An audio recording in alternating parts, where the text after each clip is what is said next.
નમસ્કાર.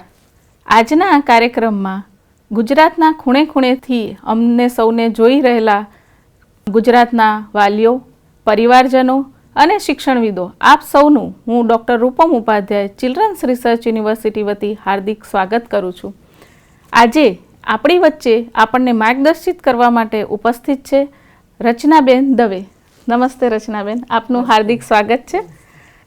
રચનાબેન દવે કે જેઓ અત્યારે નૂતન બાલ શિક્ષણ સંઘના મંત્રી તરીકેની સેવાઓ આપી રહ્યા છે. નૂતન બાલ શિક્ષણ સંઘ એટલે કે જે ગીજુભાઈ બધેકા, જેને આપણે મૂછાળી મા તરીકે ઓળખીએ છીએ, તેવા ગીજુભાઈ બધેકાના વિચારોથી પ્રેરિત આ સંસ્થામાં તેઓ 30 વર્ષથી પોતાનું અમૂલ્ય પ્રદાન આપી રહ્યા છે, પોતાની સેવાઓ આપી રહ્યા છે.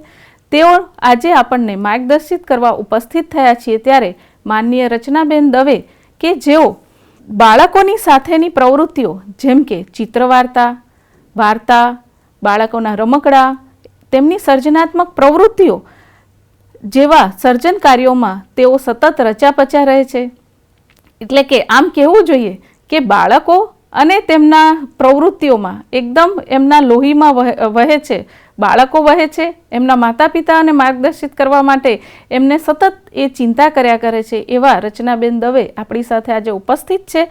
આ ઉપરાંત તેઓ માતા પિતાના માર્ગદર્શન માટે પણ વાલી સંવાદ, એમનો પરિસંવાદ અને એમને માર્ગદર્શિત કરવાનું કાર્ય પણ સતત કરી રહ્યા છે. ECC જે કે NEP 2020ની અંદર ફાઉન્ડેશનલ સ્ટેજ તરીકે પ્રસ્થાપિત કરવામાં આવ્યું છે, સૂચવવામાં આવ્યું છે કે ફાઉન્ડેશનલ સ્ટેજ છે એ બાળકોના વિકાસ માટે ખૂબ અગત્યનું છે. તેવા ECC અને ફાઉન્ડેશનલ સ્ટેજના શિક્ષકો અને પાઠ્યપુસ્તકો માટે પણ તેઓ પોતાનું માર્ગદર્શન અને અનુભવનો લાભ આપી રહ્યા છે. નૂતન બાલ શિક્ષણ સંઘ દ્વારા જે સંપાદન કરવામાં આવે છે બાલમૂર્તિ, તેના તેઓ સંપાદક પણ છે અને એ બાલમૂર્તિની ઘણા બધા વિભાગોમાં આપ એમના અનુભવોની ઝાંકી પણ જોઈ શકો છો. આ ઉપરાંત ખાસ કરીને મારે અહીંયા કહેવું જોઈએ કે ચિલ્ડ્રન્સ રિસર્ચ યુનિવર્સિટી દ્વારા બાળકોને લગતી વિવિધ જે કાર્યક્રમો થાય છે, વિવિધ મોડ્યુલ લેખનનું કાર્ય થાય છે, અભ્યાસક્રમોની રચના થાય છે, તેમાં સતત તેઓ અમારી સાથે માર્ગદર્શન આપતા રહ્યા છે. વર્ષોથી અમારી સાથે જોડાયેલા છે અને અત્યારે પણ માર્ગદર્શન આપવા માટે આપણી વચ્ચે ઉપસ્થિત છે. તો તેઓનું પુનઃ હાર્દિક સ્વાગત કરું છું અને તેમને આગળના સત્ર માટે નિમંત્રણ આપું છું. આભાર. નમસ્તે, કેમ છો બધા? મજામાં ને?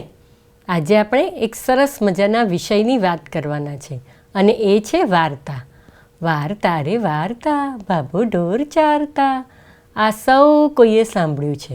તો આજે એ વાર્તાથી આપણે બાળકોને શું આપી શકીએ છીએ એની વાત સાંભળવાના છીએ. તમારામાંથી ઘણા બધા વાલી મિત્રો, પાલકો અને બાળકો સાથે રસપૂર્વક કામ કરનારાઓ વાર્તા કરતા જ હશે.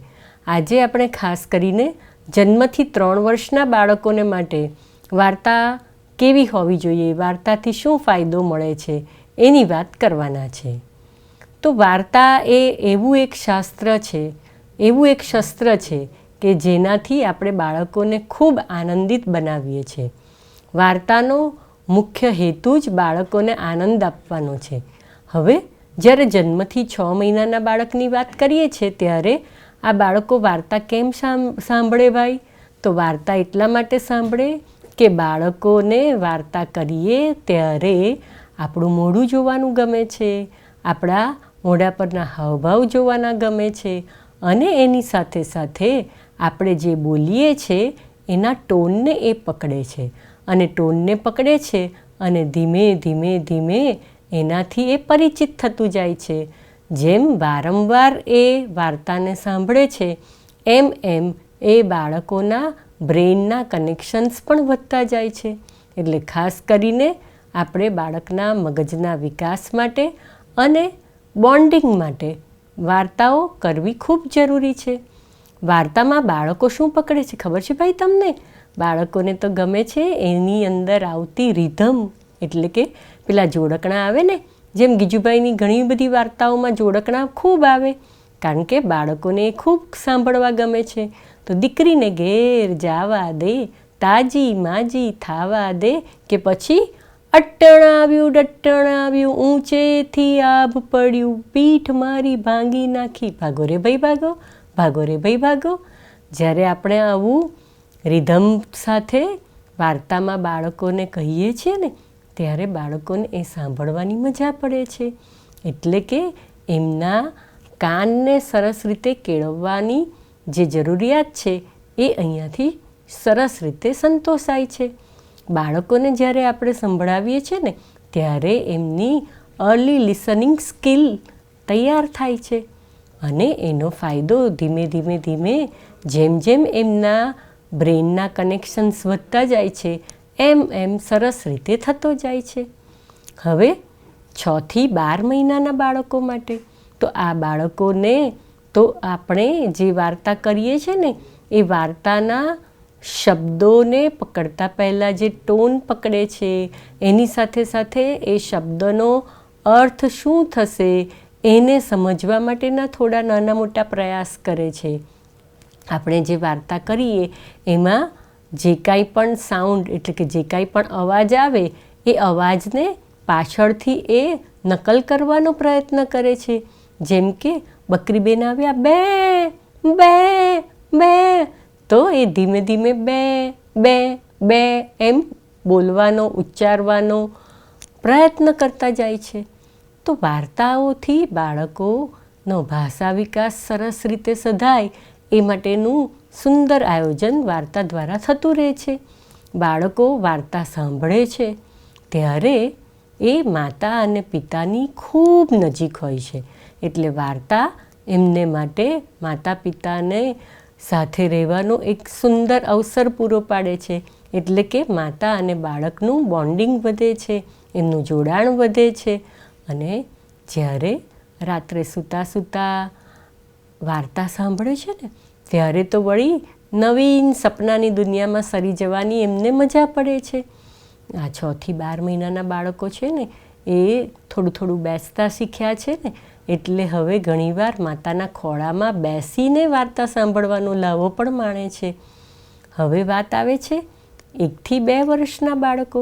આ બાળકો વાર્તાને સરસ સાંભળે અને એમાંથી આવતા શબ્દોને પકડે, અને ખાસ કરીને જે પેલા પ્રાસવાળા શબ્દો હોય ને એને તો એ બહુ પકડી લે, અને એમાં પછી છેલ્લા છેલ્લા શબ્દો જે હોય છે એને ખાસ પકડવાની કોશિશ કરે છે. આ છેલ્લા શબ્દો પાછા ઉચ્ચારવાની પણ કોશિશ કરે છે. જેવું એમને આવડે છે, જેવી એમની કાલી ગેલી ભાષા છે, એ ભાષામાં એ બોલવાનો પ્રયત્ન કરતા રહે છે. અને એ જે આપણને રિસ્પોન્ડ કરે છે, એ જે આપણને પ્રતિચાર આપે છે, એ જ એમના મગજના વાયરિંગનું સૌથી મોટું કામ થાય છે. એટલે જેટલું જેટલું બાળકો એકની એક વાર્તા વધારે સાંભળે છે, એ કંટાળો નથી લાવતો, પણ એટલી વખત એની છાપ જે પડે છે એનાથી બાળકના મગજનું વાયરિંગ ગોઠવાય છે, મગજનો વિકાસ થાય છે. કારણ કે આપ સૌ પણ હવે તો જાણો જ છો કે 90% બાળકના મગજનો વિકાસ તો 5 વર્ષની અંદર અંદર જ થઈ જાય છે. તો આવા સમયમાં આપણે જેટલું પણ પ્રયત્ન કરીને બાળકો સાથે જુદી જુદી પ્રવૃત્તિઓ અને જુદા જુદા આયામોથી બાળકોને ગતિશીલ રાખીશું, એટલું બાળકનું મગજ વધારે સતેજ બનશે, એને સુંદર પ્રકારના સ્ટિમ્યુલેશન્સ મળશે. તો હવે વાત છે 2 થી 3 વર્ષના બાળકોની. તો આ 2 થી 3 વર્ષના બાળકો છે ને, એ પણ વાર્તાને ધ્યાન દઈને સાંભળે છે. હવે તો એમને વાર્તામાં શું કીધું એની ઘટનાની સમજ પડે છે. કેટલીક વાર એની ક્રમિકતા પણ બરોબર ધ્યાનમાં રાખે છે, અને એમની તર્કશક્તિ પણ વધે છે. આપણને પ્રશ્નો પણ પૂછે છે, અને સાથે સાથે પોતાની નવી વાર્તા જોડી પણ દેશે. વાર્તા શરૂ થશે. એક મોટું જંગલ હતું. એ જંગલમાં ઘણા બધા પ્રાણીઓ હતા. ત્યાં તો મારા ભાઈબંધો અને અમે બધા રમવા માટે ગયા. આ વાર્તા એમની વાર્તા ઉમેરાઈ ગઈ. તો આવી રીતે નવી નવી વાતોને જોડવાનું પણ એ ઉત્સાહપૂર્વક કરતું જશે. આપણે માત્ર એમના આ ઉત્સાહને વધારવાનો છે અને એમને સાંભળવાના છે.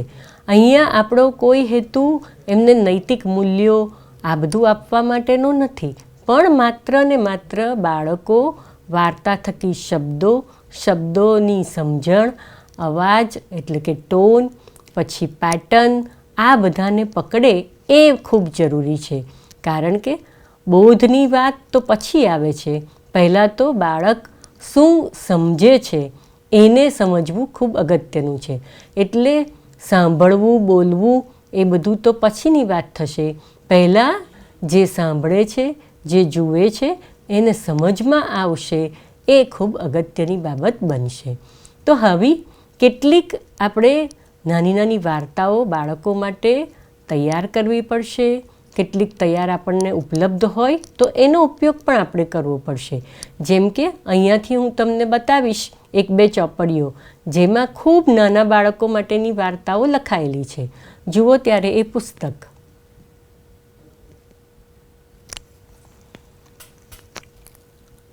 આ નાનકડી ટચુકડીઓની પુસ્તિકા છે. ડૉક્ટર રક્ષાબેન પ્ર દવે ભાવનગરના ખૂબ મોટા ગજાના સાહિત્યકાર, એમના દ્વારા આ વાર્તાઓ લખાયેલી છે અને બાળકો એની ખૂબ મજા લે છે.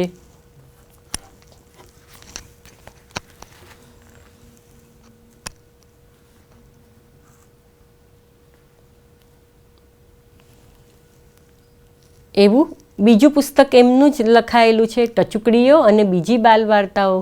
આવા બાલવાર્તાના પુસ્તકો આપણે વસાવવા જોઈશે અને એમાંથી બાળકોને આપણે વાર્તા કરવી પડશે.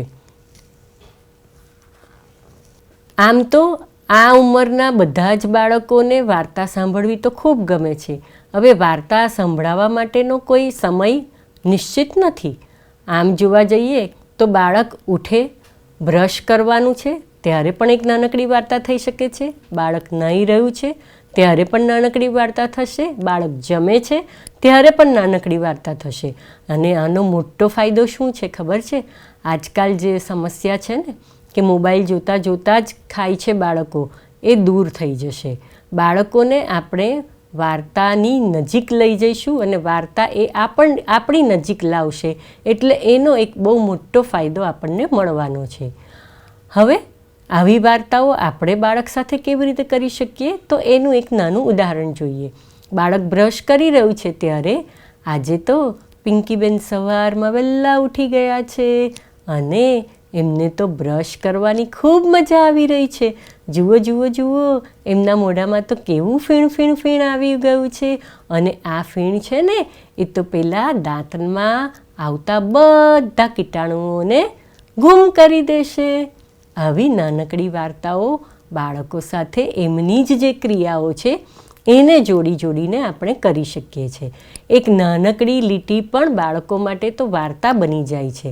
એટલે માતા પિતા અથવા દાદા દાદી, નાના નાની કે ઘરના જે કોઈ પણ સભ્ય છે એ બધા જ જો આવો નાનો મોટો પ્રયત્ન કરે તો ખૂબ બધી વાર્તાઓ બાળકો માટેની તૈયાર થઈ જશે.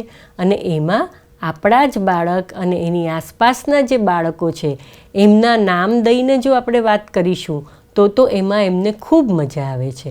આ ઉંમરના બાળકોને તમે તમારા પોતાના બાળપણની કંઈક વાતો કરશો તો એમને એમાં પણ ખૂબ મજા પડશે. જ્યારે હું નાની હતી ને ત્યારે અમારા સમયમાં તો આવું તમારા જેવું ટીવી નહોતું એટલે અમે તો રેડિયો સાંભળતા હતા. આવી નાની નાની વાતો પણ એમને ખૂબ મજા આપે એવી હોય છે. વાર્તાઓને કહેવા માટે આપણી પાસે કથન અને આપણા આંગિક વાચિક અભિનય આ તો સુંદર છે જ.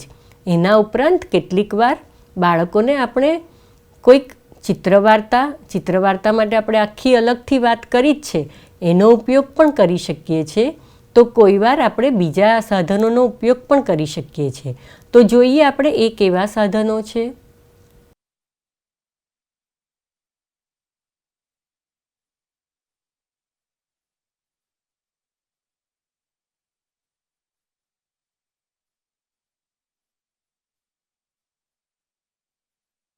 નવી વાર્તા પણ બની શકે છે.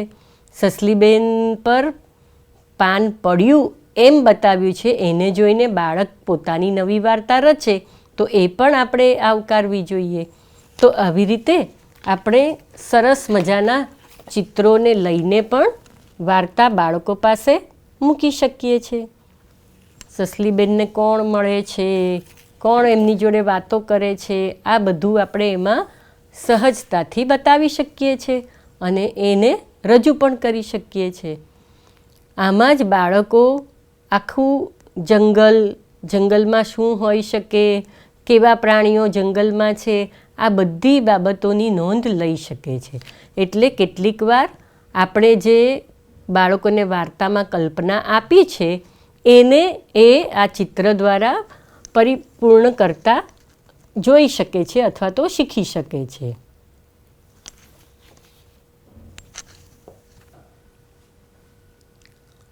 તો આવી રીતે આપણે ઘરમાં પપેટ્સ રાખી શકીએ છીએ અને એના ઉપયોગ દ્વારા પણ આપણે બાળકને વાર્તામાં જોડી શકીએ છીએ. આ પપેટ્સનો સ્પર્શ મળે છે, એને બદલે આપણે બોલીએ છીએ અને એ બાળકને એમ લાગે છે કે આ જ વાતો કરે છે. આમ પણ બાળકો હજી એવું જ માનતા હોય છે કે બધી જ વસ્તુ બોલી શકે છે અને એ વિચારી શકે છે, એ વાતો કરી શકે છે. એટલે એને પણ આપણે ઉપયોગમાં લઈ શકીએ છીએ. તો કૂતરાભાઈ અને ઘુવડ આ બંને આપણી સાથે છે અને એમની વાર્તા આપણે સાંભળવાની છે. આવી રીતે આપણે એમની જોડે વાતો કરી શકીએ છીએ. કુકડાભાઈ, ઓ કુકડાભાઈ, અરે અહીંયા તો કોઈ કુકડાભાઈ નથી, તો કોની વાત કરવાની છે? અરે એ તો પેલા ઘુવડભાઈની વાત કરવાની છે, ઘુવડભાઈની વાત. આ પ્રકારે આપણે એમને આવા જુદા જુદા સાધનો દ્વારા પણ વાર્તામાં જોડી શકીએ છીએ.